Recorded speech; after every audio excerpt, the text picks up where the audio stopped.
शांतिपूर्ण चल रहा था।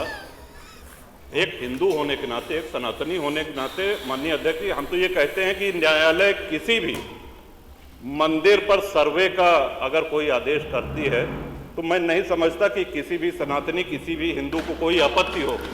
हमने किसी के धर्मस्थल तोड़ के अपने धर्मस्थल नहीं बनाए। करें, जहां करना हो सर्वे करें। हम कभी गुम्मा अद्धा नहीं चलाएंगे, हम पत्थरबाजी, हम न्यायालय के निर्णय का सम्मान करेंगे। तो शासन का काम, प्रशासन का काम तो न्यायालय के निर्णय को लागू कराना होता है। तो इसलिए माननीय अध्यक्ष जी, इस पे चर्चा कराई जाए। चर्चा में भाग लेने की इच्छा इधर भी है, इधर भी है, बहुत से लोगों की है, और चर्चा कराई जाएगी तो बहुत सी सच्चाइयां सामने आएंगी। बहुत बहुत माननीय नेता प्रतिपक्ष, माननीय अध्यक्ष जी, माननीय नेता विधानसभा नियमावली में नियम है, माननीय नेता कि नियम 56 में जब ग्राह्यता पर बात होती है तो जो नोटिस दिए होते हैं उन्हीं को बोलना चाहिए। जब चर्चा होती है तो पूरा सदन, कोई भी सदस्य उसमें हिस्सा ले सकता। मैं कोई आपत्ति इस बात की है, क्या माननीय सदस्य ने आपको कोई नोटिस दी थी? अगर नहीं नोटिस दी है तो ग्राह्यता पर इनको कैसे बोलने दिया गया? मैं ज़्यादा नहीं, दो बात कहना चाहता हूँ। मैं बहराइच खुद गया था। माननीय मुख्यमंत्री जी, बहराइच में जिस रास्ते से जुलूस निकलता था उस रास्ते में परंपरागत रूप से 50 मीटर में बड़ी घनी बस्ती है और वहाँ बड़ी संख्या में मुस्लिम आबादी है। जब पहले जुलूस जाता था तो वहाँ बड़ी संख्या में फोर्स लगा दी जाती थी। अब की बार कोई फोर्स लगाई नहीं गई और वहीं झगड़ा वितंडाबाज शुरू किया गया। अब ये कहना कि फोर्स मांगी नहीं गई, अरे सुनिए, चुप रहो, हम भी जानते हैं।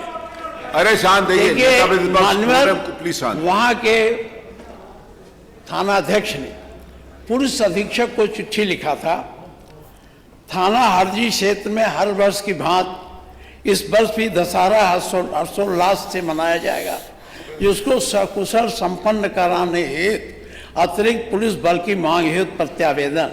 महोदय, सादर निवेदन है कि थाना स्थानीय क्षेत्र पूर्व की भांति इस वर्ष भी दशहरा पूरे हर्षोल्लास के साथ मनाया जाएगा। त्यौहार के पूर्व की भांति इस वर्ष भी सकुशल संपन्न कराने हेतु इस अतिरिक्त बल, जिसमें 1.5 section PAC, 1.5 section paramilitary force की आवश्यकता है, जिसकी उक्त त्यौहार सकुशल संपन्न कराया जा सके। ये चिट्ठी है। तो जब वो चिट्ठी आपका यशो पुलिस अधीक्षक को लिखा तो ये फोर्स क्यों नहीं दी गई? क्योंकि वो समझता था यहाँ हो सकता है। उन्होंने किया तो ये आपके पुलिस प्रशासन की पूरी उदासीनता या तो उनकी साजिश का परिणाम है, यह बहराइच का दंगा। मैंने ये चिट्ठी आप वेरीफाई करवा लीजिएगा, देख लीजिए। अगर दिया गया, अगर ये फोर्स दे दिया गया होता तो वहाँ बहराइच में दंगा नहीं होता। बड़े पैमाने पर दुकानें जलाई गई, एक नौजवान गोली लगी मर गया। इसके साथ ही साथ वहाँ तो जो हुआ, वहाँ से 25 किलोमीटर दूर जाकर वहाँ भी दुकानें फूंकी और जलाई गई।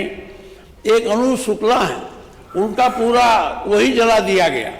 अगर ये इस तरह की बात होती, अनूप शुक्ला का एक वो था, शोरूम था मोटरसाइकिल का, वो जलाया गया, उनके कागज जलाए गए। तो इसको, अरे भी आप रहे होंगे वहाँ, जानते होंगे, हम तो जानते नहीं, आप उसमें सम्मिलित रहे होंगे। तो जो उसमें सम्मिलित रहता वही नहीं जानता है, हम कहाँ जान पाते।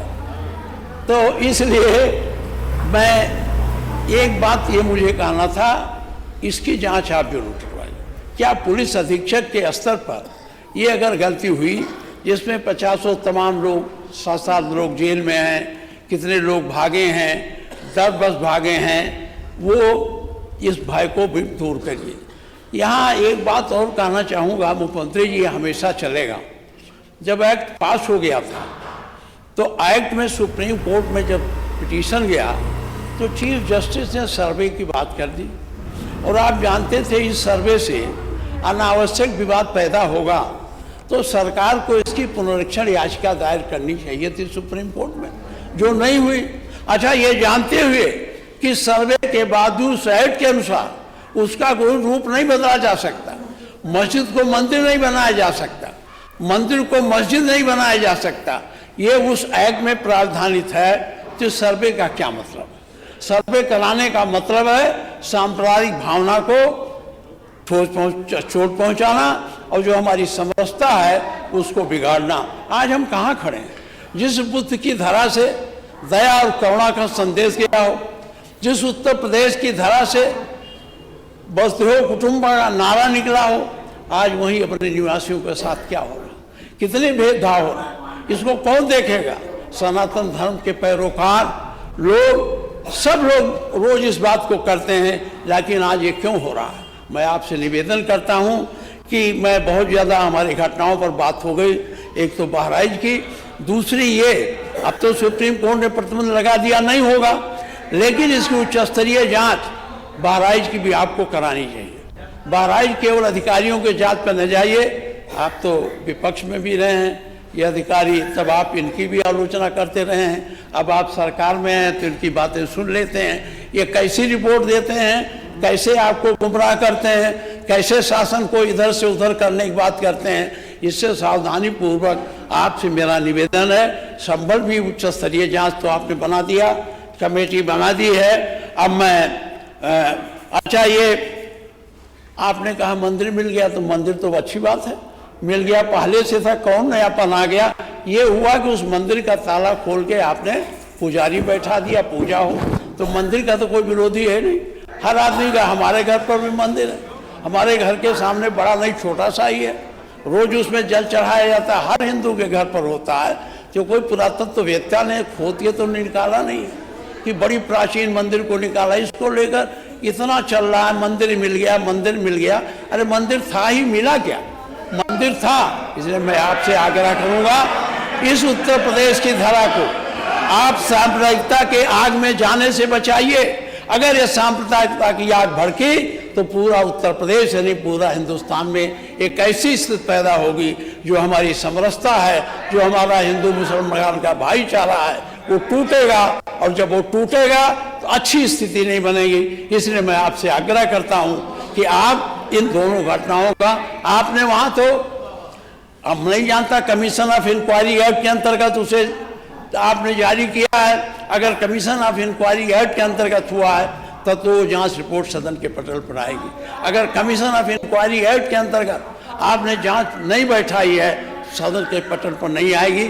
मेरा आपसे अनुरोध है कि अगर वो कमीशन ऑफ इंक्वायरी एक्ट में नहीं है तो उसे उसी स्तर पर है जिससे उनकी रिपोर्ट सदन में आ जाए और हम लोग पूरे तथ्यों से वाकिफ हो सकें। मैं इन्हीं शब्दों के हिसाब से कहता हूँ, सारे लोगों की इच्छा इस पर चर्चा हो जाए। अब समय भी है क्योंकि आपके पास कोई काम नहीं है, तो अगर आप चर्चा करा दें, संसदीय कार्य मंत्री जी तो चर्चा पर राजी नहीं होते, इधर आते तो रोज मुझसे लड़ते थे, चर्चा कराओ चर्चा कराओ, और बेल में भी आ जाते थे, और जब मैं कहता हूं तो सुनते नहीं।